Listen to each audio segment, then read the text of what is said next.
how things been this week as y'all get ready for the big Monday night game against the Bills? Yeah, it's another opportunity for us to go out there and show what we're about. You know, it was nice to have a break. You know, an early bye week was definitely different, but being able to have some time to do self-scout and you know, look at what we have done the past 4 weeks. You know, individually as a whole group. I think it was a really good week for us, and just excited. You know, guys got fresh legs, and excited to see each other this week for sure. What was your self-scout, or how did you assess how things are coming together with so many new moving parts? Yeah, it's just stuff that you want to get better at, and it's good that we got great coaches that are very honest with what you need to get better at. What are you doing well? For me, I just want to continue to be a leader for our defense and make sure we're all on the same page, and just being honed in on our details is one of the biggest things. So great evaluation for sure last week. Jessie, it seems as though the Bills are a really good team at kind of when the play breaks down, Mm-hmm. receivers find ways to get uncovered. Josh Allen picks them up. Are those fresh legs kind of coming off the bye week? Do you think that'll maybe help you guys if the play is extended outside of the pocket a little bit more? Yeah, it'll be a dogfight for sure. Josh Allen is one of the best quarterbacks in this league for a reason. He does a really good job of playing on time and then being able to extend plays, and not only extend plays but make them into explosive. So, there's a first part of the play where you see all the time where people are playing good coverage, and then Josh rolls out, and next thing you know, there's an 80-yard touchdown. So that's something that we've been preaching about. Our rush and our coverage, we have to work together this week for sure. And they're one of the best offenses in the league at just staying on the field and keeping drives going Yep. live. Why do you believe that is? What have you seen from them that makes them so good at that? Yeah, they do a really good job of staying on track, like you said. They have a lot of 3rd and 1s and like 4th and 1s, and usually they go for it. And when you got a quarterback like Josh Allen, you can run a quarterback sneak. It almost feels like a tush push how big he is. But that's how they extend drives, and it's tough as a defense. You're just running, chasing this guy around. You're chasing routes, with the extended plays, and then you get to 3rd and 1, 4th and 1. They want you to be exhausted. So yeah, it'll be that type of game where we should be exhausted in the locker room after this win. Just excited for the challenge though, for sure. And kind of feeding off of that a little bit, there's been a lot of talk, about Josh Allen in this offense, but they're about to face the #1 passing defense in the league right now with you guys. So, where's your confidence level at in this defensive group, knowing that you're more than capable of shutting down this offense? Yeah, like I said, I think we've shown what we can be in this first 4 weeks, and it's not even close to being exactly where we want to be as a whole. But I like the way we're going, and we're #1 defense for a reason, and I'm excited to go against the #1 offense. I'm sure it is in this league, and it'll be a great battle for us, a great challenge for both teams to see what we're about. What has Deablo done for this defense from your perspective, from your vantage point? Yeah, Divine's a true pro. Everything that he does, on the field, off the field, it's not good just for our defense, but for our team.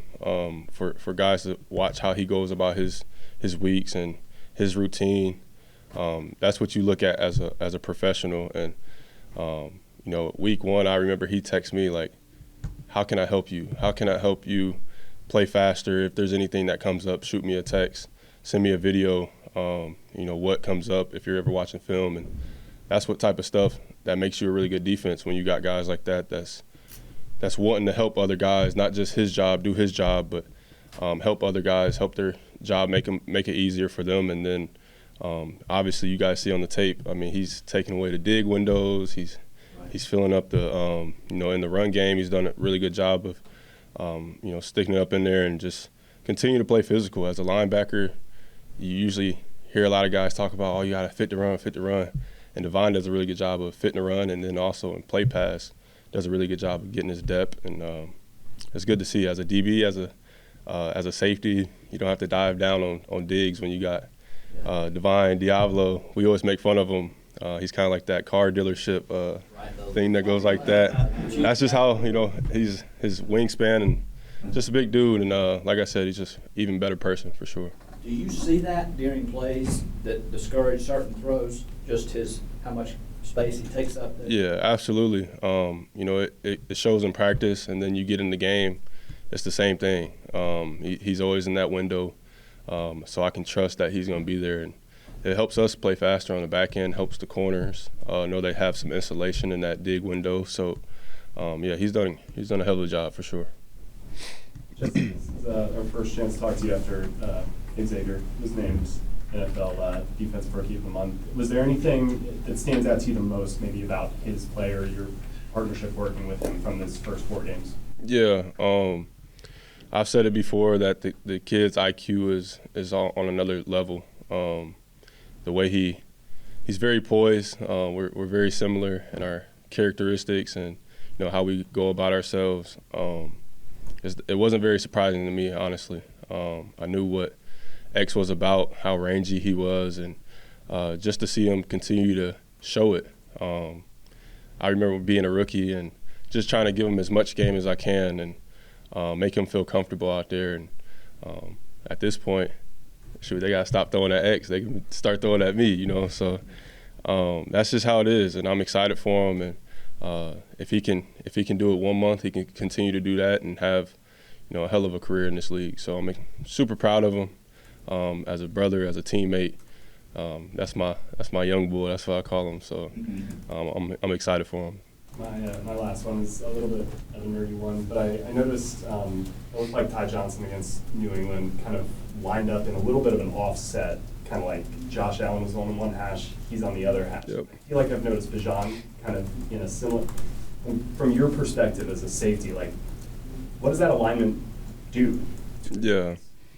I think it really, opens up, what coverage you're in, and I think our offense does it with Bijan very well. When you got backs that can get out of the backfield and use them as a receiver, that's what these offenses are doing now. It's almost the same thing as if the back was lined up in the backfield, but he's a little wide and he's going to scat out, but instead they're just lining him up out there. And like I said, sometimes that opens up, holes to the two-man side now instead of it, instead of him being in the backfield or in pistol or whatever it is. I think that's what these offenses are doing, and it has its problems for sure that you got to deal with. Just can I ask you about music in the locker room? I warned you about this yesterday. Yeah, yep.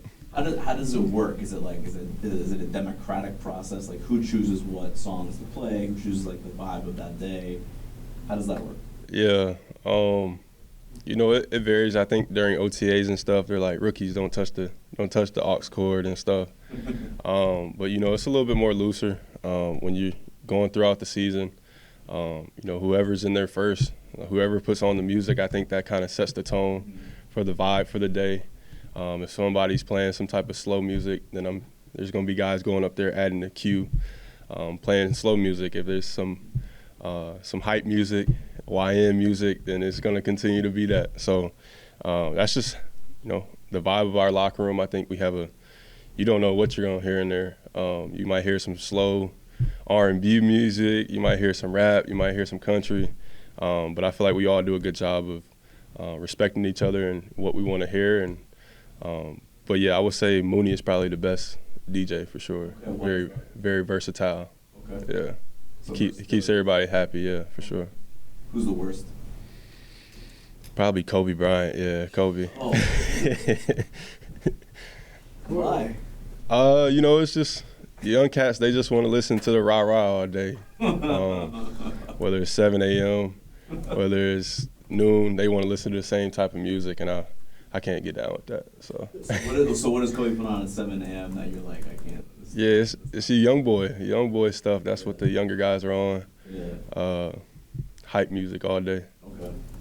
Well, it seems like Fridays is kind of the day where the music's a little bit louder, things are a little bit looser. That's by design. I know it's this week, it's Saturday, but. Yeah, I would say Fridays you kind of throw on a feel-good, feel-good song, get the day going. I think Wednesday and Thursday is a big process day where people are kind of not really worried about, we're getting out of here early. We're kind of stuck in the grind. What are we doing with these installs? Honestly, there's not a lot of time where we're spending in the locker room together.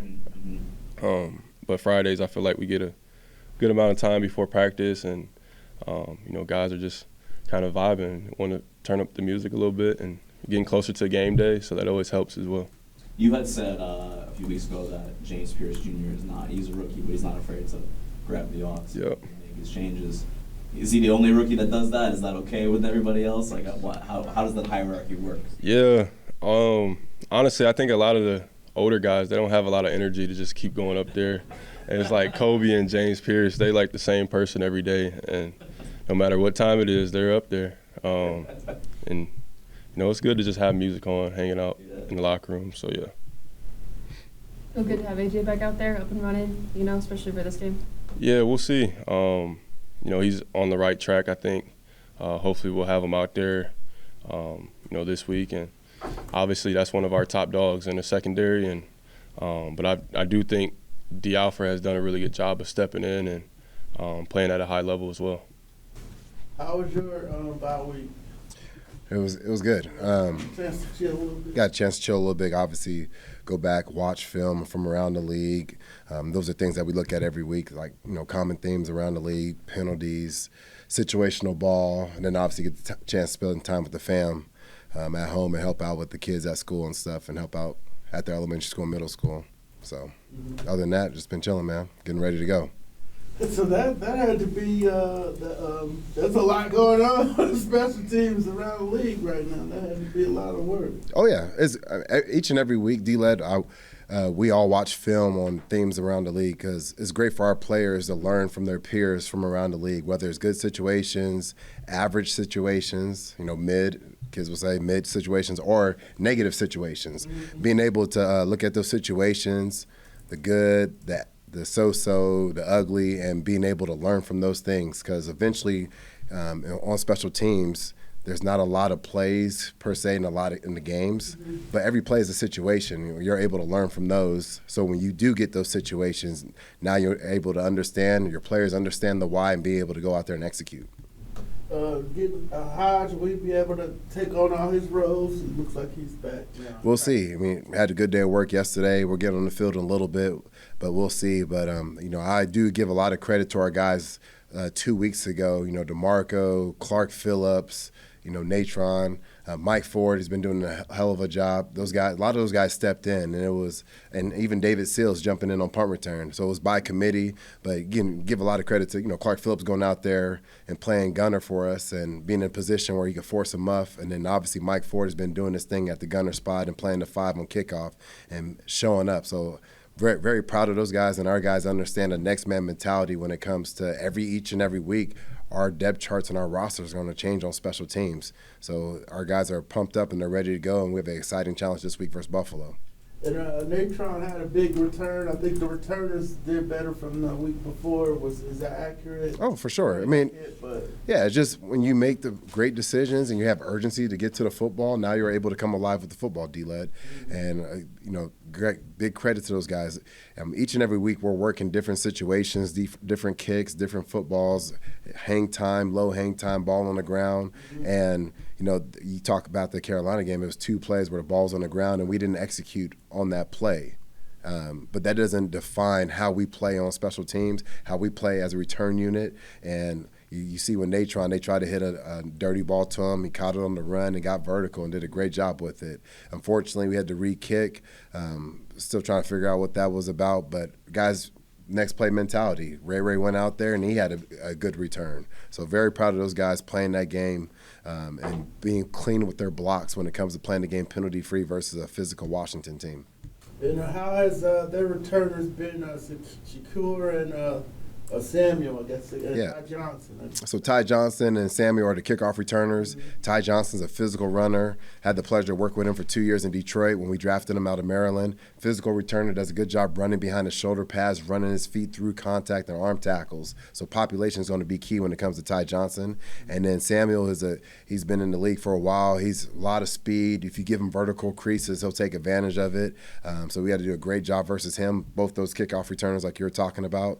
And then you talk about Shakir out of Boise State, going into year 4, he's taking over that role as a punt returner. I know he has a huge role in offense. If you give him space, he does a great job of catching it and getting vertical or even working to the sideline. So we have to do a great job punting coverage, kicking coverage, working together so our guys can control field position. You talked about field position. Is that even more critical in a game like this against such a capable offense? Every week, I think, Will, is field position.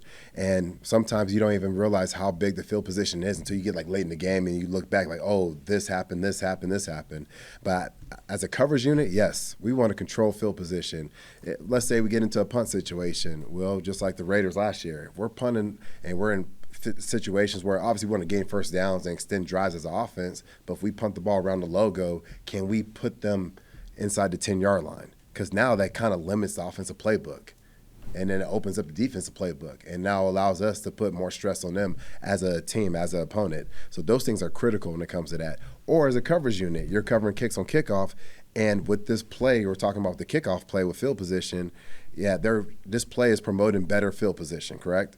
But if there's a penalty on that play with the return team, that hurts them. It's half the distance usually, or 10 or more yards from the goal line. So now you're starting the ball at the 15, the 16, and now they have to gain more first downs. The more first downs they gain, the closer they are to the touchdown. So it's that game. So can we play violent with our hands? Can we get downfield in coverage, force penalties? That's how we kind of gauge our violence with our hands and block escapes. Can we force penalties as a coverage unit, especially on kickoff? Because we can force those penalties, force legal double teams, those things. Now they have to gain extra first downs as a team. But we're just looking at population tackle and even too, Will, getting the ball out. Can we get the ball out versus these return teams? If we could get the ball out, still a possession, that's going to help our team and help our unit. What is Felipe? What about Felipe Franks' first turn with the team made you interested in bringing him back, and what has he done for you this year? Well, Felipe, you go back to 2021 when he's playing quarterback. I think in the middle of the season we started playing him on special teams, and he actually helped our return units.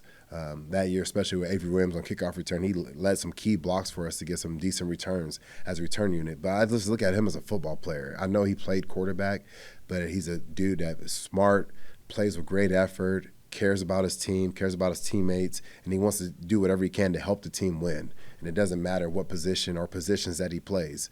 So that was something that we saw early in 21, and him playing. I mean, he was out there on punt with the quarterback wristband on, out there running our punt protection and blocking on kickoff return. 22 made that transition to tight end, and he was a tone setter for our special teams unit. And then in 23, he was here, but he got hurt. So, I mean, my feeling and how I feel about him as a player never changed from 22, 23 till now. It was cool to see what he do what he did in Carolina last year from across the sideline, and he was an impactful player for them. So it was one of those deals that, we're very fortunate to get him back in the building, and he's been helping our team out tremendously. Josh Allen, what are the specific challenges there facing a guy like that? Very explosive guy. He can make plays with his legs and his arm. Hopefully we do a good job of keeping him in the pocket, and we got to blast it downfield. The receivers like to make plays off the ball or off track as well. I feel like that's their real offense is off track, like when Josh Allen started scrambling and stuff. Anyways, but very great player, and we got to be ready to play him. AJ said Jessie said the second play, you've got to play the second play. Mm-hmm. How hard is that? I mean, not just physically, but mentally. Like you said, not just physically. Like we're gonna be tired out there running around chasing these guys, but mentally as well. We just gotta trust our D-line and whoever's behind the quarterback to go get them. Has this first four games been about as good as you could have scripted it for how you have meshed with this group? Oh yeah, man, I love this group. They made it easy for me, to be honest. They made football fun for me again.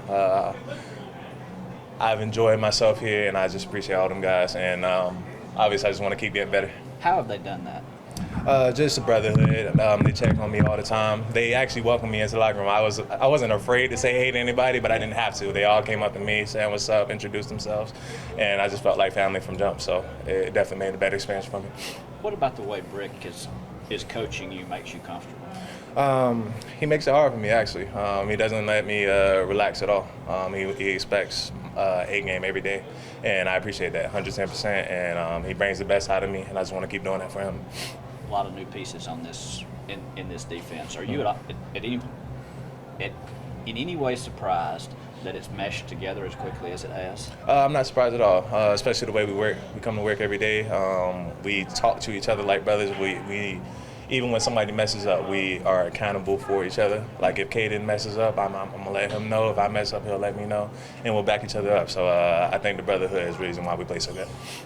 Hey, Jesse said you talked to him about, hey, how can I make your job easier? How can we get this together?